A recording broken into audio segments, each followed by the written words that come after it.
Y yo les invito a abrir su Biblia en el libro de Juan, capítulo 6, y voy a leer con ustedes unos textos bíblicos. Gloria al Señor, capítulo número 6 de Juan, y vamos a leer y considerar a partir del verso número 30 en adelante. Recuerde que hace ya unos domingos estamos hablando sobre el misterio de Jesús desde el Génesis hasta el Apocalipsis. Hemos hablado de él sobre lo que enseña y revela el libro de Génesis. Hemos enseñado lo que enseña el libro de Éxodo, y hoy vamos conjuntamente a desarrollar lo que revela las Sagradas Escrituras en lo que concierne al Pentateuco, escrito por Moisés, que son los 5 primeros libros de la Biblia. Me refiero a Levítico, Número y Deuteronomio. Vamos a abarcar estos 3 libros hoy en este pensamiento y en lo que vamos a compartir esta palabra. Pero antes de eso, leemos el libro de Juan, repito, capítulo 6, verso 30, y dice: le dijeron entonces: ¿qué señal pues haces tú para que veamos y te creamos? ¿Qué obra haces? Y entonces continúan diciendo: nuestros padres comieron el maná en el desierto, como está escrito, pan del cielo les dio a comer. Y Jesús les dijo: de cierto os digo, no os dio Moisés el pan del cielo, mas mi Padre os da el verdadero pan del cielo. Porque el pan de Dios es aquel que descendió del cielo y da vida al mundo. Le dijeron: Señor, danos siempre este pan. Jesús les dijo: yo soy el pan de vida. El que a mí viene nunca tendrá hambre, y el que en mí cree no tendrá sed jamás. Repito el último texto. Mas les dijo: yo soy el pan de vida. El que a mí viene nunca tendrá hambre, y el que en mí cree no tendrá sed jamás. Entonces, en cada uno de los libros de las Sagradas Escrituras podemos observar una revelación tan intensa y profunda acerca de Jesús, acerca de Dios y acerca del Espíritu Santo. Pero cuando nosotros estamos, y es el tema que estamos abordando, nos concentramos para estudiar y entender cuáles son las revelaciones diferentes que hay en el Antiguo Testamento con relación a la persona de Jesucristo, aún no todavía encarnado, como se hizo manifiesto a partir del Evangelio de Mateo en adelante. Entonces podemos observar en el libro de Levíticos, Números y Deuteronomio que también estos libros tienen una gran y profunda enseñanza acerca de la revelación de Cristo. Y una de las cosas que nos llama profundamente la atención en que en cada uno de estos libros, empezando de Génesis en adelante, lo que podemos observar cuando estudiamos lo que es la profundidad en el original hebreo y el original griego, conforme está escrito la Biblia, lo podemos observar. Hay 2 palabras que se usa cuando se estudia teología. Una palabra es teofanía y la otra palabra es cristofonía. Cuando nosotros estudiamos esto y lo vamos a observar, ¿qué significa teofanía en el Antiguo Testamento? Cuando nosotros usamos esa palabra no muy común, ni no muy repetida y no muy conocida, se refiere esta palabra a las diferentes manifestaciones de Dios a través del Antiguo Testamento. Es decir, a Dios no le ha visto nadie, lo dice la Biblia, las Escrituras, pero sin embargo a través del registro bíblico de Génesis en adelante, Dios hizo manifestaciones visibles para que el hombre tuviera la capacidad de entender que allí estaba Dios. Esas formas y esas manifestaciones que Dios utiliza se llama teofanía, es decir, la manifestación de Dios en diferentes aspectos. Por ejemplo, para que entendamos bien, cuando Dios se le revela a Moisés, se le revela en una zarza ardiendo. Y la Biblia dice claramente que él escuchó la voz de Dios mientras la zarza ardía. O sea, Dios usó y Dios se manifestó, y sabía Moisés, luego entendió que Dios estaba en esa zarza. Se manifestó, se hizo visible, y entonces escuchó la voz misma de Dios. A eso es lo que relata el Antiguo Testamento como la manifestación de Dios en esos aspectos. Hay muchos casos que la Biblia repite de una forma continua, y me refiero ahora a los 5 primeros libros de la Biblia. Entonces, en los primeros libros, en el primer libro, mejor dicho, de Génesis, los primeros capítulos, podemos observar en qué forma Dios se manifiesta, y cuando pasamos a Éxodo, podemos ver también que Dios se manifiesta no solo en una zarza ardiente, sino que cuando Dios libera a Israel se manifiesta en una columna de fuego de noche y se manifiesta en una nube de sombra durante el día. Y bíblica y escrituralmente entendemos que Dios estaba en la columna de fuego y Dios estaba en la nube que dirigía a Israel. Y es interesante, y esto lo vamos a tocar, pero es interesante que mientras la nube permanecía inamovible, Dios le estaba diciendo a Israel que no se moviera ni diera un paso hacia adelante. Allí estaba concentrado esa nube solamente haciendo sombra, no a toda la tierra, sino a la nación de Israel durante su peregrinación en el desierto.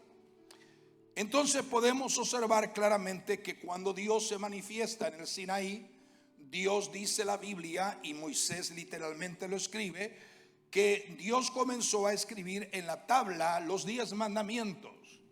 No lo escribió Moisés. La primera forma y manera como las tablas de los 10 mandamientos era, aleluya, escrita por el dedo mismo de Dios, y Dios establece el decálogo, los 10 mandamientos, que iban a ser la forma como Israel, y por consecuencia en un futuro determinado, la humanidad se iba a mover de acuerdo a lo que Dios estaba estableciendo en su voluntad perfecta y divina.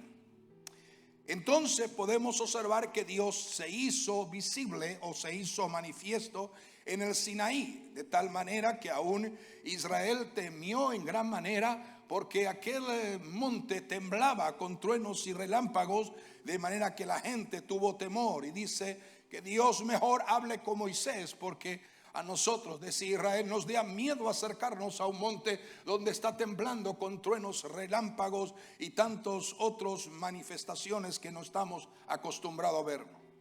Entonces, cuando nos referimos a la teofanía, se utiliza también la expresión, vamos a observar, en el Antiguo Testamento podemos ver de una manera continua muchos textos bíblicos que usa la palabra ángel, o el ángel del Señor, o el ángel de Dios, o los ángeles, como el caso de Daniel, que nos habla de ángeles y cómo intervinieron en lo que se llama el orden profético de Dios a través de lo que Dios estaba haciendo en la tierra. Ahora, es de observar que muchas veces tenemos que detenernos a considerar lo siguiente. Cuando utilizamos y leemos las escrituras y queremos encontrar la teofanía de Dios, muchas veces encontraremos que hay una palabra ángel del Señor escrito con letra mayúscula. Cuando se habla a ángeles normal, como nosotros conocemos y la Biblia lo relata, simplemente se utiliza la palabra ángel con la letra minúscula. Pero cuando Dios quiere destacar que es el mismo, o es la cristofonía, que es la manifestación de Jesús moviéndose en el Antiguo Testamento sin todavía haberse encarnado como hombre en la tierra, entonces la Biblia se refiere al ángel del Señor, que también tiene que ver con una representación y una cristofanía de la manifestación del Señor moviéndose a través del Antiguo Testamento, sin todavía haberse hecho carne o haberse humanizado en la tierra. Pero son manifestaciones, y eso es lo que vamos a ver y observar. Es interesante estudiar las Escrituras, porque no es que Jesús apareció, y ese es el problema que tienen muchas personas para aceptar y entender la divinidad de Jesús, como lo hemos predicado aquí varios mensajes acerca de eso.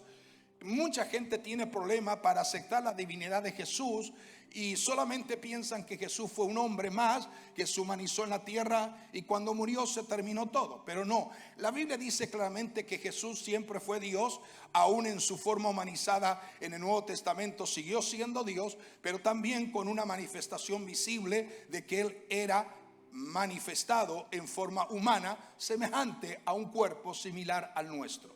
¿Estamos entendiendo esto? Entonces es entendible que cuando nosotros podemos observar el caso de Josué o el caso del profeta Zacarías, y eso lo vamos a ver más adelante, podemos observar que se aparece el ángel del Señor y cómo nosotros podemos entender que es el mismo Señor manifestado en el Antiguo Testamento, porque ningún ángel va a dejar ser adorado, pero el ángel del Señor, la palabra ángel con mayúscula, la letra A, sí. Cuando hombres de Dios como Moisés, como Josué, como tantos otros que podemos observar en la Biblia, el profeta Isaías, el profeta Ezequiel, lo vieron, dice que fueron tan impactados por esa presencia de gloria que doblaron rodilla y le adoraron. Cuando tú notas que la Biblia dice que doblaron rodilla y adorado, están frente a una teofonía, a una manifestación de Dios, o a una cristofonía, a una manifestación de Jesús moviéndose en el Antiguo Testamento como el ungido de Jehová, Cristo manifestado y moviéndose de una manera especial. Es interesante estudiar esto porque esto nos afirma en nuestras convicciones y nos da una certeza y una seguridad en lo que nosotros creemos y en lo que nosotros servimos y a quien nosotros adoramos. Entonces es importante observar cada uno de estos detalles. Ahora, es importante observar que conforme lo predicamos el último mensaje en el libro de Éxodo, el Señor libró a Israel de las ataduras del faraón para hacer de Israel, un pueblo consagrado, dedicado al servicio de Dios. O sea, lo rescató y lo libró de una servidumbre forzada, esclavizante, a una manera libre de adorar a Dios mientras van conducidos para heredar la tierra prometida.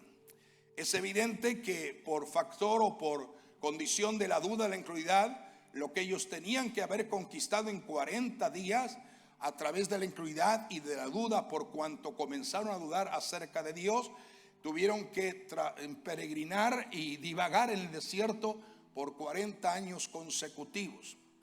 Y esto tiene una connotación y una aplicación espiritual. Y en forma muy rápida, Orlando Ciano estaba hablando acerca de la manera como aprendemos a depender de Dios y a tener fe en Él. Y muchas veces compara, y lo que dijo Orlando, hace unas comparaciones en lo que es la sencillez de creencia de un niño. Entonces es importante que nuestro nivel de fe nunca decaiga, nuestro nivel de fe nunca se desmorone, nuestro nivel de fe se mantenga sólido en aquel que es todopoderoso para ayudarnos aún en las circunstancias más hostiles y más difíciles de nuestra vida. Y qué importante es poder observar que Dios entonces saca a Israel de la tierra de Egipto, de casa de servidumbre, y entonces Él forma un pacto, una alianza entre su presencia santa, pura y todopoderosa, y entre un Israel que quiere entender y quiere revelarle que es un pueblo escogido para Él, exclusivamente para Él, un pueblo separado, un pueblo apartado de los demás pueblos y de las demás naciones, con una manera diferente de acercarse a Dios, distinta a los ritos y los dogmas y los sacramentos que tenían las naciones que rodeaban a Israel, que eran naciones paganas e idólatras. Entonces podemos observar que Dios establece un pacto.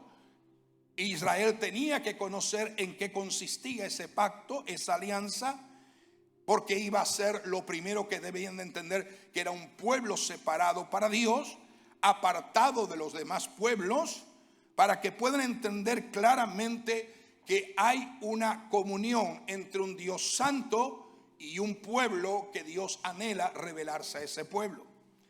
Entonces podemos observar, miremos estos detalles. Génesis nos revela a Jesús, y la profecía de capítulo 3 nos revela a Jesús como el redentor de la humanidad.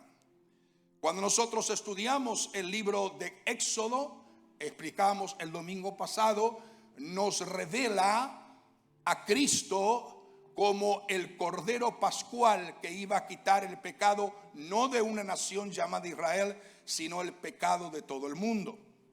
Ahora, cuando nosotros nos estamos refiriendo a Levítico, Número y Deuteronomio, vamos a observar algunos detalles aún más intensos. Por ejemplo, la óptica, la manera que entendemos y la revelación que nos quiere comunicar Dios en el libro de Levítico es el culto que se presenta en una forma más apropiada en cómo se puede la nación de Israel, o cómo la nación puede acercarse, entrar en contacto con el Señor y vivir en comunión con Él, no un día, sino continuamente. De acuerdo a lo que nosotros observamos en el libro de Levítico, hay una intensa revelación de la manifestación de Cristo moviéndose, impregnando cada una de las páginas de Levítico. Entonces, es interesante que cuando nosotros pasamos luego al libro de Números, en el libro de Números vamos a encontrar un movimiento especial de Dios, y lo que más resalta el libro de Números es las 12 tribus de Israel y el peregrinar de Israel durante el desierto, o sea, la salvación de Dios a su pueblo en medio de la hostilidad y de la escasez del desierto.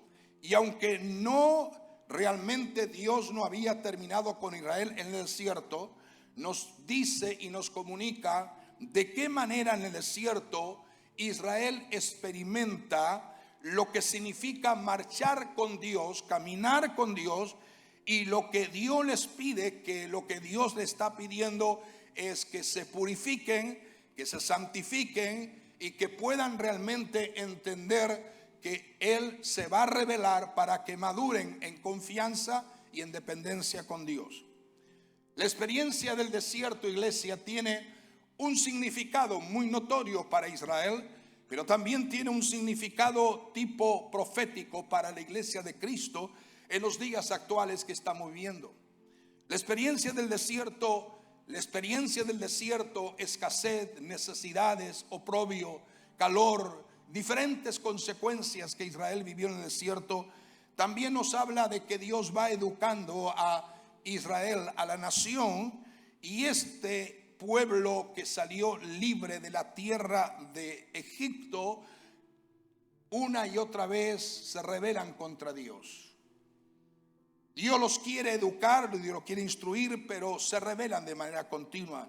Y de forma muy reveladora, el libro de Números nos ayuda a entender que el desierto es aquello que Dios permite en nuestra vida, temporadas, periodos que Dios permite en nuestra vida para que podamos crecer, para prepararnos hacia lo que Dios nos va a otorgar, para que seamos capaces de entender que lo que somos, recibimos, alcanzamos, no son por nuestros méritos propios, sino por un Dios que sigue siendo el proveedor, como lo fue para Israel en el desierto. Algunas veces nos desesperando cuando viene la prueba, porque a cualquiera persona que le podamos preguntar, inclusive si yo me pregunto a mí mismo, ¿a quién nos gusta la prueba? A nadie le gusta ser probado, pero la prueba nos va procesando. Y mientras estamos siendo procesados y salimos de ese periodo de prueba, de proceso de Dios permitido en nuestra vida, porque nada sucede si Dios no lo permite, es aquello que Dios comienza a enseñarnos que es mejor confiar en Dios que en la mano del hombre. Es mejor depender de Dios que depender de una sociedad que cada vez se separa más de Dios, de su gloria y de su presencia. Entonces, el libro de Números tiene una enseñanza muy notoria. Podemos observar pasajes tales como cuando Moisés le habla a la roca para que pudiera Israel beber. Y nosotros entendemos y observamos que de una roca es el último lugar donde jamás podría pensar, ni científica ni naturalmente, puede una roca contener manantial de agua. No, es evidente que los manantiales de agua pueden haber rocas que rodean, pero ninguna roca tiene la propiedad de producir agua a sí mismo. Entonces, cuando Dios le habla y le dice a Moisés, habla la roca porque el pueblo tenía sed en el desierto, entonces la Biblia dice que fluyó agua de la roca, y esto era una cristofonía, porque esto es parte de una manifestación, y esa roca representaba a Cristo mismo. En el desierto, cuando el Señor luego en el Nuevo Testamento, pasaje que hemos leído, nos dice: el que tiene sed venga a mí y beba, o el que tiene hambre coma, porque voy a darle, porque yo soy el pan de vida, o yo soy el agua eterna. Es interesante que cuando observamos este detalle en el libro de Números, podemos observar algo muy profundo, y en el libro de Éxodo también lo afirma, que luego otra vez Israel volvió a tener sed, y Moisés estaba tan cansado, tan hastiado, tan realmente cargado por un pueblo tan constante, que en un momento dado como que la paciencia y aunque él fue el hombre, dice la Biblia, fue el hombre más paciente que existió en la historia de la humanidad, pero en un momento dado, la primera vez Dios dijo: habla a la roca, y fluyó agua. La segunda vez también Dios le dijo: vuelve a hablar, pero en lugar de hablarle otra vez a la roca, lo que hizo fue que golpeó a la roca con la vara, la golpeó, y entonces por esa sola forma que hizo contrario a lo que Dios no le dijo que tenía que hacer, él no pudo jamás ver la tierra prometida, Moisés. Y siendo Moisés un hombre del calibre, de la altura, del nivel, de la revelación, del conocimiento, de la cercanía, y cómo Dios se le reveló a Moisés de una manera tan extraordinaria y poderosa. Sin embargo, cuando él golpeó la roca, Dios no le toleró ese error, que era un error grave, porque, vuelvo otra vez a decir, la roca era figura de Cristo. Cristo iba a morir una sola vez, no dos veces. Y cuando él golpeó la roca, es como decir, golpeaba aquello que no tenía que ser golpeado, que era donde fluía el agua que iba a sustentar a la nación Israel. Entonces, hay muchas bases bíblicas, hay muchas connotaciones gloriosas, hay mucha tipología profética, porque una de las cosas que cuando estudiamos el Antiguo Testamento, y algunos no quieren ni siquiera que se le mencione la palabra del Antiguo Testamento, porque dice que ya no estamos en el Antiguo Testamento, pero la Biblia nos dice que lo que sucedió en el Antiguo Testamento era sombra de lo que había de venir en un futuro. O sea, la sombra nos está dando tipos y nos está dando simbología, y nos está enseñando cómo Dios va procesando el plan redentivo hasta llegar a su total cumplimiento. Pero él usa esquema, usa planes, usa diseños, usa proyectos, usa propósitos, el Antiguo Testamento, que va enseñando de una manera particular lo que luego ya no sería sombra, sino que sería la realidad manifestada de el Hijo de Dios en la tierra, provisto el Cordero de Dios por el Padre. ¿Estamos entendiendo esto? Entonces, el libro de Deuteronomio presenta cómo las palabras que Moisés dirigió a Israel al otro lado del Jordán, porque él no cruzó el Jordán, ya en los umbrales, ya a punto de poseer la tierra prometida, Moisés se despide y les anima Moisés a ser fieles al Señor y a observar los mandamientos que Dios había establecido y que había ordenado, y a darle culto en el lugar que Dios establezca y que Dios elija. Entonces, a medida que el libro de Deuteronomio nos va explicando más acerca de la ley, vemos el papel de Cristo impregnando cada página de Levítico, de Números y de Deuteronomio. Cuando nosotros nos detenemos para ampliar el concepto levítico, la palabra levítico viene de una palabra hebrea que se llama vayikra. Y la palabra vayikra significa Jehová el que llama y separa. Eso es la palabra levítico. Jehová el que separa y el que llama. Cada uno de los que adoran al Señor en esta plataforma han sido llamados y separados. Por eso que no puede haber una relación con el mundo lo que Dios separa para él. No puede haber un compromiso con el pecado lo que Dios separa para él. No puede haber un compromiso con las cosas que a Dios no le agrada cuando el hombre, la mujer en diferentes edades es separado para Dios. Esa es la palabra correcta, levítico. Es interesante. Cuando nosotros estudiamos el libro Levítico, y es uno de los libros que deberían de leer todos los que sirven al Señor, pero en referencia a los descendientes de la tribu de Leví, llamados por Dios mismo, Él va a formar de la tribu de Leví sacerdotes sobre la nación de Israel. Es decir, Él escoge entre las 12 tribus, escoge una tribu y dice: esta tribu la voy a seleccionar y la voy a capacitar y preparar para que sepan cómo ministrar en mi presencia, sepan cómo servirme. Y de ahí entonces salen los sacerdotes. Y de ahí sale uno que sobresalía por encima de todo, que era el sumo sacerdote.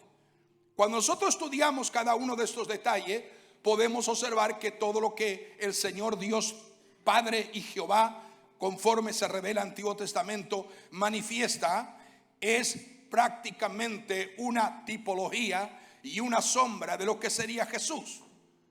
Porque Jesús luego, cuando Él se manifiesta, y lo explicamos más adelante, Él adopta o es establecido o es prácticamente designado por su Padre como el sumo sacerdote, aleluya, entre Dios y los hombres.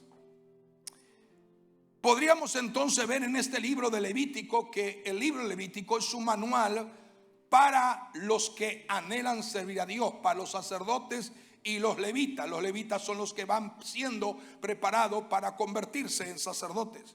Y mientras ellos realizaban estos deberes y estas tareas que Dios había establecido para ser funcionados en el tabernáculo o en la tienda de reunión o el tabernáculo, y luego iban a funcionar en el templo. O sea, la separación de una tribu para ministrar ante Dios ya fue establecido en el modelo del tabernáculo. Lo fue afirmado en el modelo del templo construido por el hijo de David, el rey Salomón. O sea, pero el libro de Levítico, algunos no quieren leerlo porque pareciera que están leyendo un manual de reglas y de principios y de colecciones de reglas y de órdenes de Dios. Pero es mucho más eso. El libro de Levítico es mucho más que reglas, condiciones establecidas por Dios.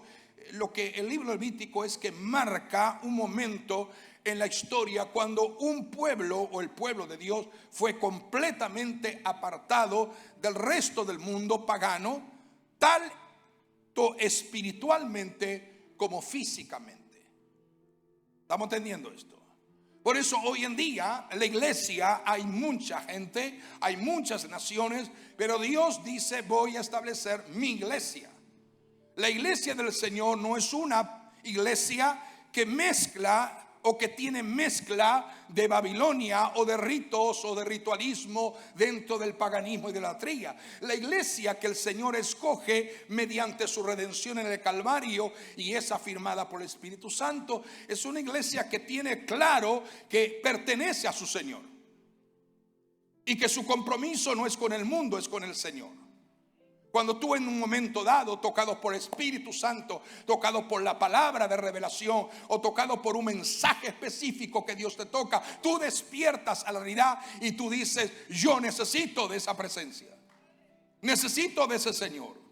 No puedo seguir la vida como la estoy viviendo, lejos de Dios, en mi propia condición de pecaminosidad y asociado continuamente con Satanás y el mundo. Porque el que practica el pecado es esclavo de Satanás. Indudablemente que la Biblia es clara y es determinante. Pero cuando somos libres del pecado, somos hechos hijos de Dios.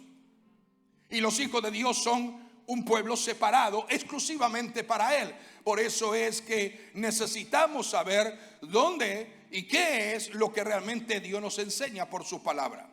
Ahora, Dios fue completamente claro.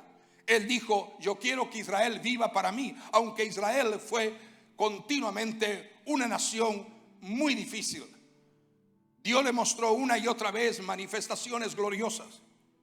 Entonces, cuando nosotros observamos y estudiamos el libro de Levítico, podemos ver que ese pueblo llamado Israel tiene instrucciones específicas necesarias para apreciar verdaderamente lo que es el estar en una relación con Dios, o el inmenso nivel que ellos necesitaban entender, llamado un temor reverencial ante la presencia de Dios, que necesitarían no solamente ellos en el tiempo presente, sino sus generaciones a través de la consecuencia del porvenir de la historia de la humanidad.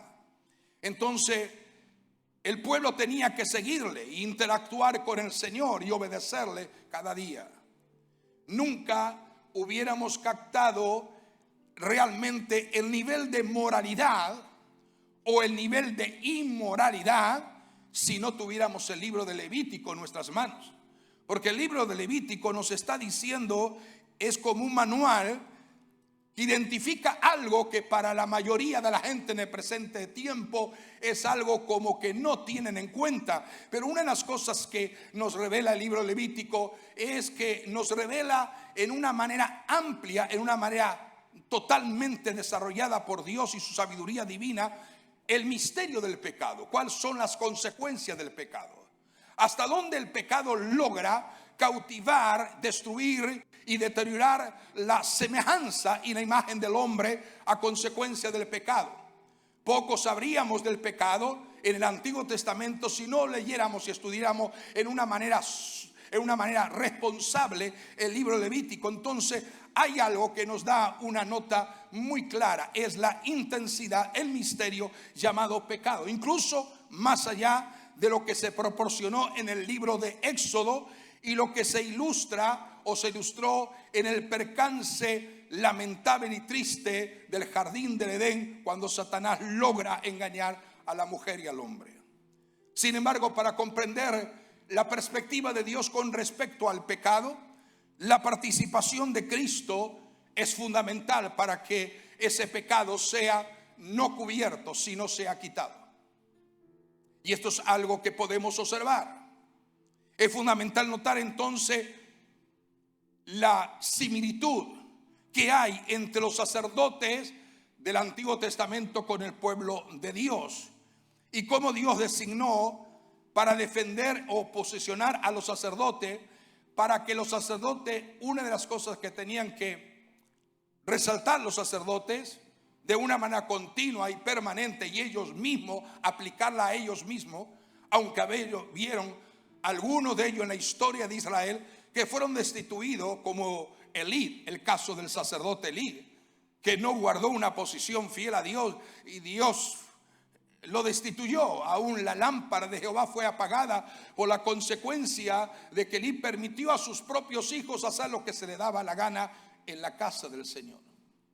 O sea, los sacerdotes eran la representación para decir lo que a Dios le agradaba y a lo que a Dios no le agradaba. El ministerio levítico en el presente tiempo, aquellos que servimos a Dios, también estamos con las mismas responsabilidades y las mismas prioridades dadas por Dios. Necesitamos establecer los parámetros, los límites marcados por nosotros, ni por un legalismo, ni por una superficialidad espiritual o religiosa, sino marcar los parámetros y los límites que la Biblia establece entre el pecado y la santidad de Él y su presencia gloriosa.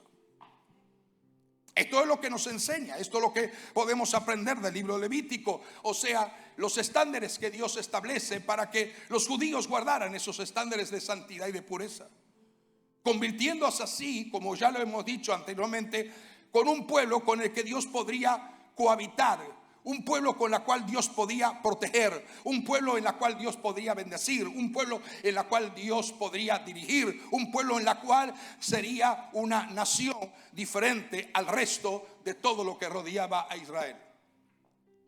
Tuvieron privilegios enormes. ¿Y cuál es la grandeza y la bondad de Dios? Que todavía Dios sigue tratando con Israel. A pesar de su hostilidad, a pesar de su rebeldía, a pesar de su desobediencia. Y gracias a Dios que por medio de eso, si puede realmente entender ese misterio, nace el misterio de la iglesia. Y es allí cuando Dios pone en medio del cumplimiento de Israel y Dios hace que la iglesia sea desarrollada. Pero ese propósito de la iglesia está llegando a los tiempos del final, donde solamente Israel será tratado por Dios en el tiempo profético de los últimos 7 años proféticos de la tribulación. ¿Estamos entendiendo esto? O sea, cada sacrificio de animal visto en el libro de Levítico, cada responsabilidad sacerdotal visto en el libro de Levítico, era lo que Dios establecía como una cobertura del pecado, una señal de que el pecado había sido pagado. En el Antiguo Testamento el pecado de una nación Israel cada año era pagado por animales que eran ofrecidos en el altar del sacrificio. Animales, no cualquiera, evidentemente. Aunque luego también eso, Israel cayó y desobedeció a Dios. Eran los mejores animales. El animal sobre el sacrificio era sin defecto, sin mancha. Lo hemos visto y lo hemos predicado el domingo pasado. Era un animal perfecto, sin mancha, sin defecto, totalmente perfecto para dedicarlo a Dios. Y dice la Biblia en el libro Levítico, nos dice que cuando los sacerdotes ofrecían y los levitas también ayudaban en todo lo que era el proceso de lo que se llama la realidad del sacrificio, que era un tipo y figura de lo que sería el sacrificio perfecto, único y una vez y para siempre de Cristo. O sea, lo que nos enseña Levítico, lo que nos enseña Número, lo que nos enseña Deuteronomio, es que los animales todos los años tenían que morir, porque el pecado no podía ser quitado por completo. Lo que hacía la sangre de un animal inocente muriendo sobre el altar de un sacrificio era sencillamente cubrir, era como un manto, como una cobertura, como algo que cubría temporalmente el pecado. Pero cuando pasaba ese proceso de sacrificio, la inclinación del corazón de Israel era consecuentemente seguir pecando. Y eso se repetía año tras año. En el lugar del sacrificio, el lugar santo, el lugar santísimo, no podía entrar el pueblo total. Tenía que entrar un solo hombre llamado el sumo sacerdote, donde llevaba la sangre del sacrificio y donde intercedía delante de la presencia de Dios. Todos esos misterios, esas profundidades tan reveladas y tan extraordinariamente gloriosas, aún tú lo puedes aprender y leer en el libro de A través el templo a través de las edades. Muchos de ustedes lo han leído, se ha enseñado en esta casa. Y yo creo que tendríamos que volver a enseñar eso, porque la gente se olvida de la manera como Dios trata con aquello que le pertenece a Él. Pertenecemos a algo santo, a algo puro.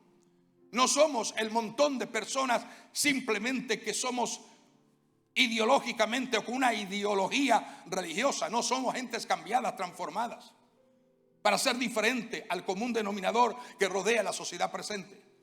Somos personas, aleluya, que Dios ha hecho un proceso de cambio, de transformación, y no podemos seguir comparándonos a nadie ni ser igual que los demás.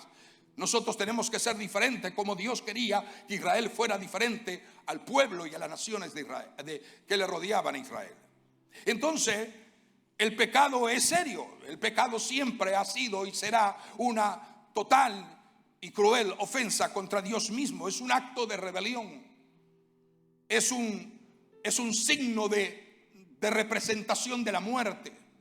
Porque el pecado dice que la paga del pecado es muerte. Eso está en el Nuevo Testamento. La paga del pecado es muerte, pero el regalo, la dádiva, como lo era en el Antiguo Testamento, en el libro Levítico, el animal muriendo en el altar del sacrificio era prácticamente el regalo que Dios permitía para que por un año más ese pecado fuera cubierto. Pero el pecado no era quitado. Es decir, lo interesante de todo esto es que mientras Dios no arranca y quite de la vida de un ser humano lo que se llama pecado, el ser humano tiene la intención y tiene la inclinación a seguir practicando una vida de desobediencia y pecado. Se rebela, se enoja, se molesta, se llena de ira, le siente atracción por los vicios, por la droga, el alcohol, el tabaco, siente inclinación por las prácticas del ocultismo, porque la raíz del pecado está allí. Pero lo que no fue revelado en el libro Levítico, lo que no fue revelado en Deuteronomio y en Número, Dios luego lo revela a través de este estudio o la forma como comenzamos a estudiar a través de la Sagrada Escritura. Y lo que sí podemos observar, que ese animal muerto en el sacrificio, en el altar de sacrificio, era un tipo de lo que sería luego el verdadero cordero que Dios iba a proveer, no solo para Israel, sino para perdón de aquellos que se acercan a Él en toda la faz de la tierra. El pecado, entonces, diga conmigo, el pecado es lo más abominable ante Dios. He dicho que es signo de muerte. Por eso que Satanás vino a matar, robar y destruir. ¿A quién puede matar, robar y destruir? A los que tienen la marca del pecado. Y es solo comprender plenamente, claramente, en todo lo que estamos diciendo, cuán horrible es el pecado, que muchas veces el ser humano no se da cuenta de las circunstancias y las condiciones. Y de cuán urgentemente el ser humano necesita tener un medio para separarnos de él. Yo no quiero que mi pecado sea cubierto. Yo quiero que mi pecado sea quitado. Y de acuerdo a Levítico nos dice: solo los animales te cubren el pecado. Eso es lo que Dios le estaba diciendo a Israel. Por eso tiene que entrar todos los años, una vez al año, el sumo sacerdote al lugar santísimo. Pero Dios estaba poniendo y estaba preparando un plan que sería el impacto que estremecería al mundo de las tinieblas. O sea, cuando nosotros estudiamos el libro de Levítico, nos habla de un sacerdote como un mediador o un intercesor a favor del pueblo durante los servicios prestados a Dios. Lo que estaba haciendo el sacerdote, los levitas y el sumo sacerdote eran instrumentos para poder ser intermediario entre Dios y el resto de las 11 tribus. Pero también era uno dentro de ese grupo de levitas, uno que, como he dicho hace un momento, era uno que iba a ser apartado como algo más que el resto. Y era necesario para ayudar a cubrir los pecados del pueblo. Dios dijo: yo no puedo permitir que 10 sacerdotes entren en el lugar santísimo, solo voy a permitir uno. Y eso es figura y tipo de lo que el Señor Padre Eterno, en el Dios, estaba planificando en el diseño divino del cielo a favor no de Israel, sino a favor del mundo entero. Ahí se cumple la palabra extraordinaria. Leemos el libro de Juan, capítulo 3. Leemos el verso 14, el verso 15, el verso 16. Y en esos 3 textos bíblicos nos habla del misterio de Levítico. Nos habla del resumen que nosotros podemos contemplar al estudiar Levítico. Lo resume Dios en su revelación inspirativamente gloriosa, y lo escribe Juan de una forma tan reveladora, y lo resumen en 3 versículos. Capítulo 3 de Juan, el verso 14, el verso 15 y el verso 16. Coronando de una manera especial el verso 16 de una forma extraordinaria, como un broche de oro de victoria, para dar respuesta a la necesidad del pecado y acabar con el pecado una vez y para siempre, cuando él dice: porque de tal manera amó Dios al mundo, que ha dado su Hijo unigénito, para que todo aquel que en él cree no se pierda, mas tenga vida eterna. No se pierda. Y la palabra no se pierda es no siga pecando. Un sacerdote entonces era figura y tipo de lo que Dios iba a establecer en la figura y la persona de Jesucristo. Y cuando nosotros miramos claramente, Dios de todos los sacerdotes elegía a uno solo. Dios entre todos los religiosos habidos y por haber que se han levantado en la historia de la humanidad. Dios por encima de todos los que pretenden ser dioses y de todos los que pretenden ser, aleluya, los líderes que pueden resolver la situación del mundo. Solamente Dios desde el cielo ha señalado uno. Y es su propio Hijo amado.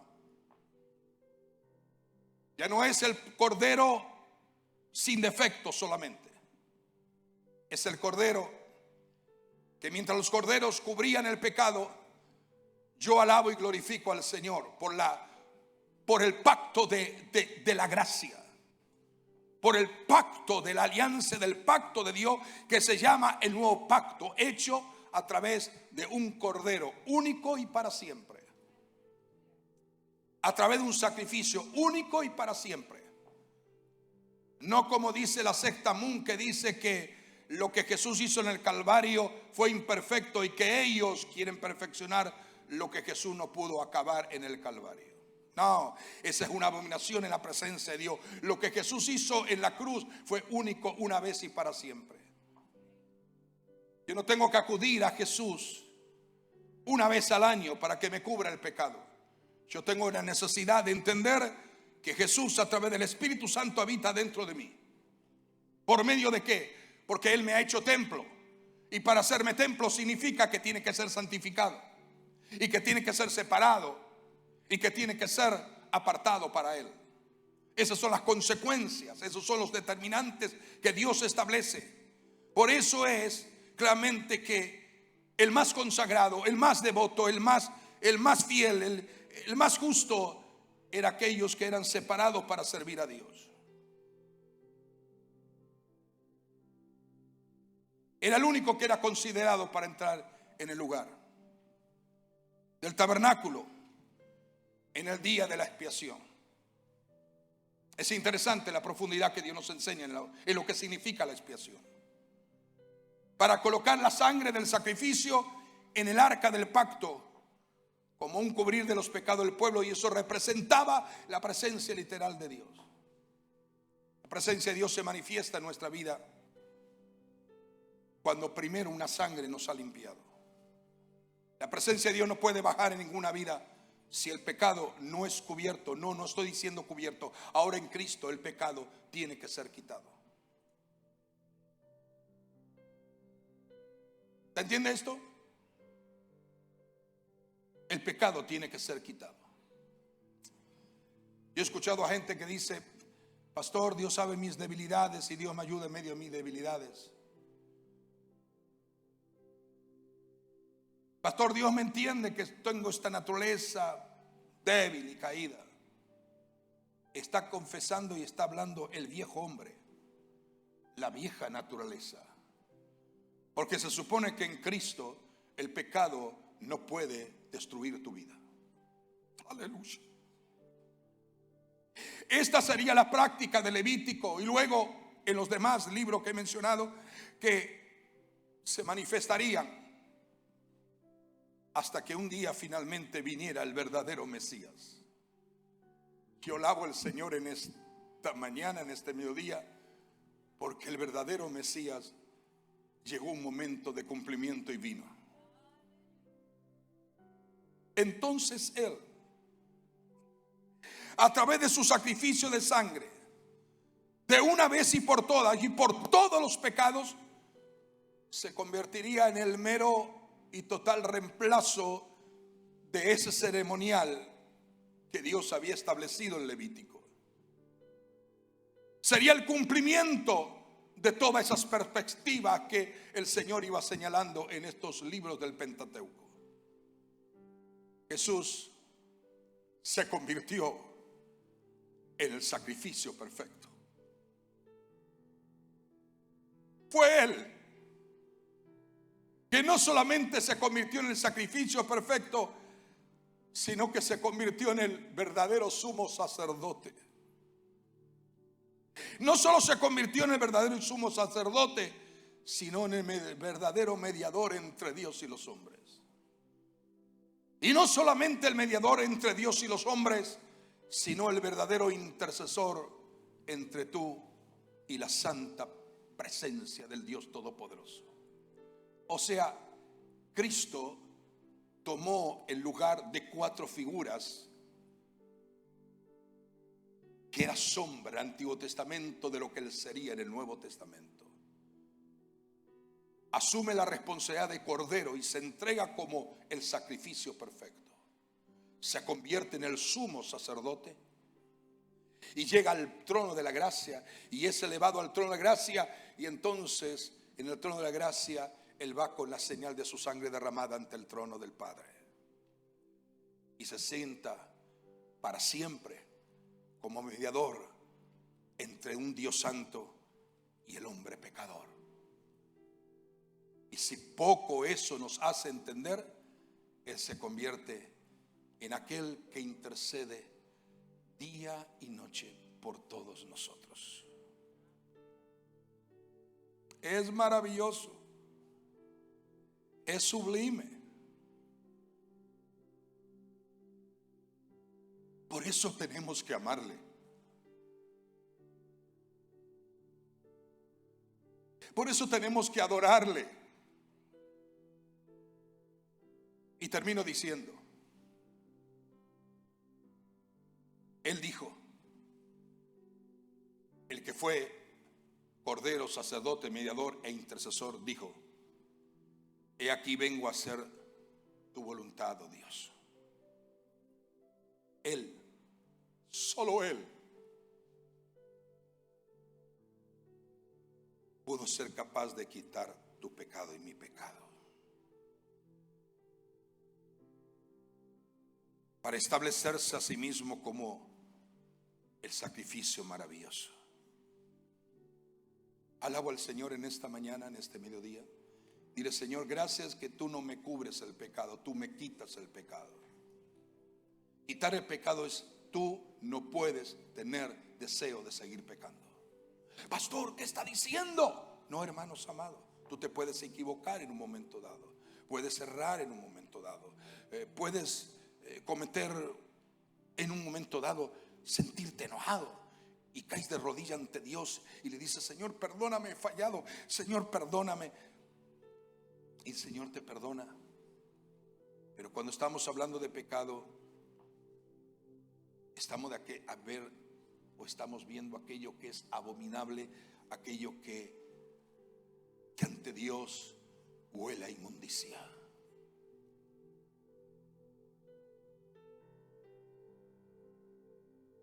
No hay lugar para la fornicación, no hay lugar para adulterio, no hay lugar para la hechicería, no hay lugar para la santería, no hay lugar para la brujería, no hay lugar para el crimen, no hay lugar para infidelidad dentro del matrimonio.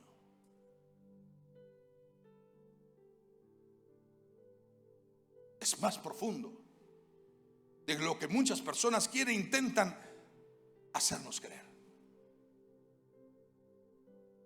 Pero esta es la noticia del cielo, donde hay remisión de los pecados. No existe más ofrenda por el pecado. Eso lo dice la Biblia.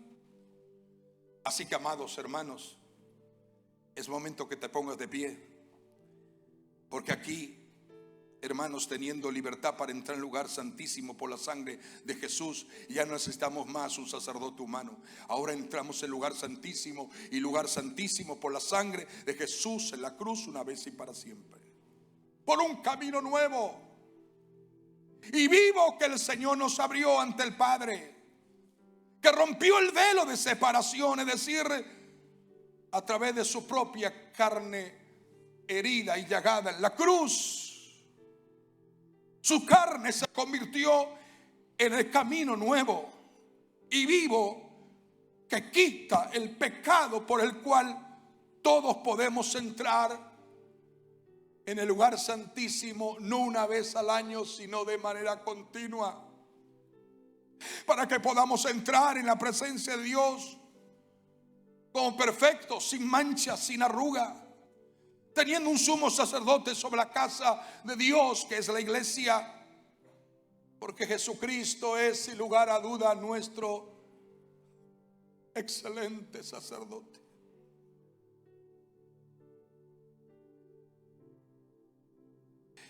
Yo voy a continuar hablando de esto el próximo domingo,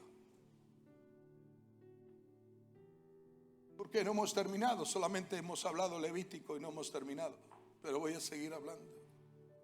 Yo quiero que tú cierres tus ojos ahí donde estás.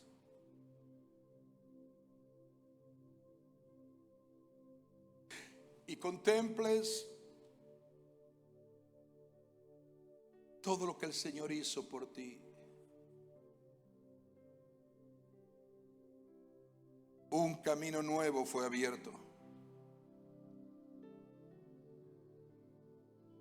Un camino nuevo y vivo que quitó el pecado y nos hace a todos aceptos para entrar al lugar santísimo, para que podamos entrar en su presencia,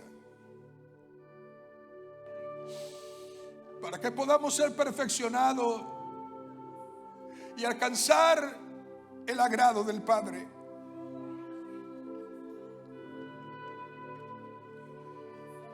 Un sumo sacerdote solo tiene la iglesia de Cristo.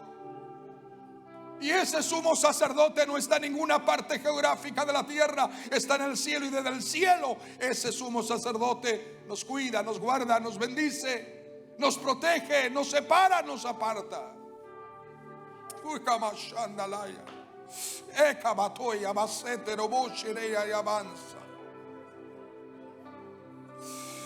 Los judíos no entendieron cuando Él se manifestó. No entendían completamente. No pudieron discernir el rol de responsabilidad que manifestaba Jesús siendo hombre.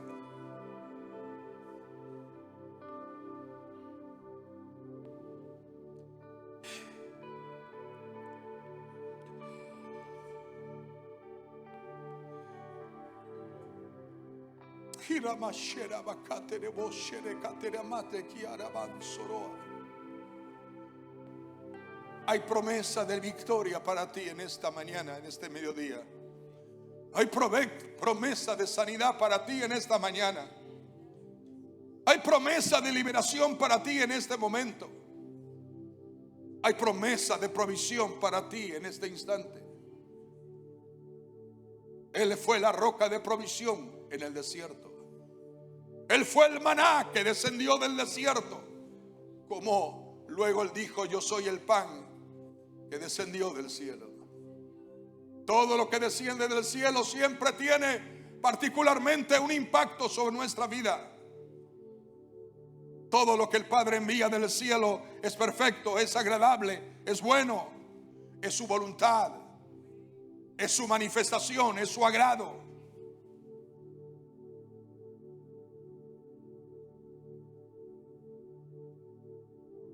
Y quizás el enemigo muchas veces intente colocar mente o pensamientos en la mente, como colocó pensamiento en la mente de tantos incrédulos. Dice que la generación que salió de Egipto esclava y peregrinó 40 años en el desierto no logró llegar a la tierra prometida, sino que lo que entró fue una nueva generación que nació en el desierto. Todos murieron en el desierto. Los que salieron de Egipto, la mayoría, prácticamente todos, con excepción de Josué y Caleb, todos los demás murieron en el desierto. Y solo una nueva generación que nació en el desierto, en medio de la prueba, en medio de la presión, en medio de la batalla, en medio de la vicisitud, en medio de la tormenta, en medio de la escasez, en medio de tantas cosas, pudo ser capaces de contemplar la majestad de Dios. Iglesia, no somos cualquier parte, somos parte de un cuerpo, del cuerpo de Cristo. Ahora sobre ti viene el poder del Señor para que tengas convicciones sólidas, seguras. El Señor se manifiesta sobre tu vida para decirte que Él es tu sanador por excelencia divina. ¿Dónde está el dolor? ¿Dónde está la enfermedad? ¿Dónde está el oprobio? ¿Dónde está la condición que te está enfermando? Allí en tu cuerpo, en alguna parte orgánica de tu organismo, estás padeciendo ese dolor intenso, continuo, permanente. Dile: Señor, tú eres mi sanador. Llevaste mis dolores, llevaste mi sufrimiento, llevaste mis malestares, llevaste, Señor, todo aquello que posiblemente el enemigo quiere que yo padezca en mi cuerpo, pero soy redimido no solo de mis pecados, también soy sano de mis enfermedades, de todas las enfermedades. Es más, no diga mi enfermedad, porque la enfermedad no es suya. Hay gente que dice: ore por mi enfermedad. No, no diga eso. Diga, quiero ser libre de esta enfermedad. Porque la enfermedad no es tuya. Es algo que el enemigo ha querido poner en tu cuerpo para deteriorar tu salud. Para deteriorar tu salud. Pero en este momento digo, en el nombre poderoso de Jesús de Nazaret, no es tu enfermedad, es, aleluya, en el nombre de Jesús. Lo que es tuyo es la sanidad, lo que es tuyo es el milagro, lo que es tuyo es la liberación, lo que es tuyo es la provisión, lo que es tuyo es lo que el Señor hizo en la cruz del Calvario, una vez y para siempre. Oh,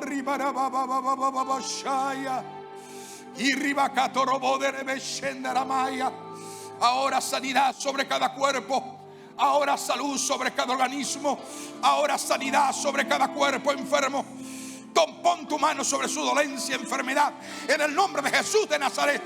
Enfermedad en el órgano cual sea, pulmones, riñones, vesícula, intestino, estómago, rodillas, dolores de hueso, de hombros. Ahora en el nombre de Jesús de Nazaret reprendo toda enfermedad orgánica, reprendo toda dolencia. Toda enfermedad se va ahora en el nombre poderoso de Jesús de Nazaret. Sal fuera ahora.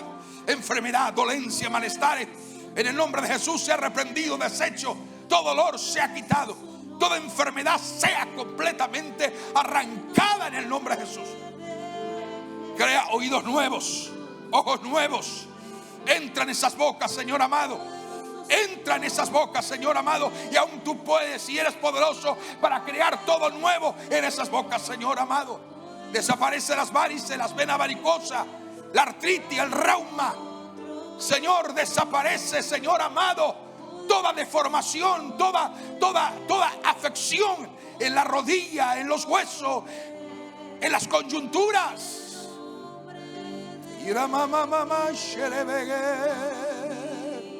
Sano, sano, sano, sana en el nombre de Jesús de Nazaret. Por la llaga de Jesús eres sano.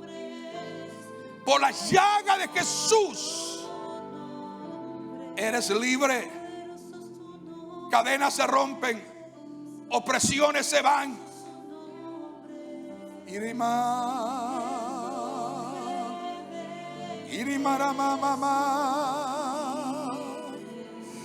Está libre, se va. El dolor se va, la afección se va.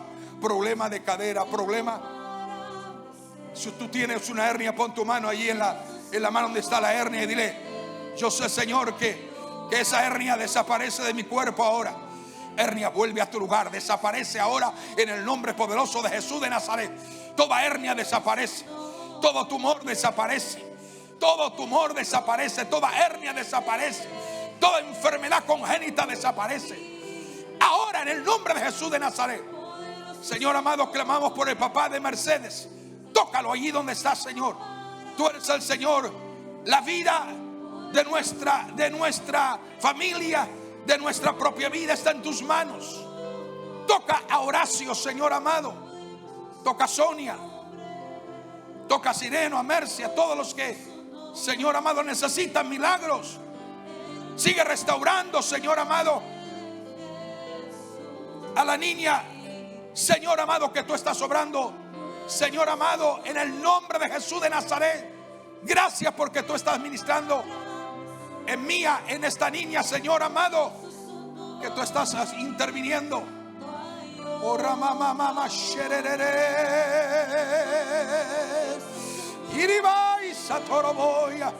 aprópiese de los milagros y sanidades que es para usted, porque esa es la herencia, la legalidad del Cordero de Dios, que llevó el sacrificio perfecto para redimirnos.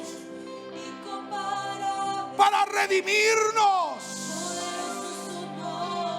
La promesa es: ninguna enfermedad que mandé a los egipcios, dijo el Señor, la enviaría a mi pueblo.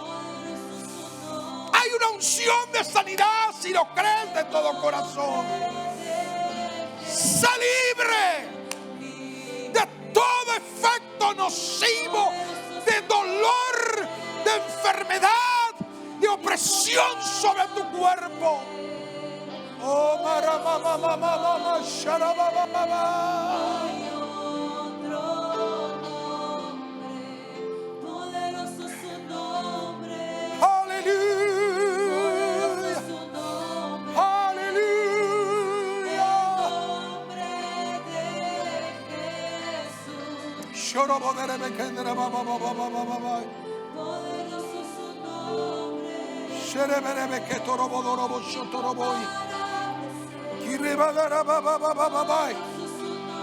En el nombre de Jesús de Nazaret.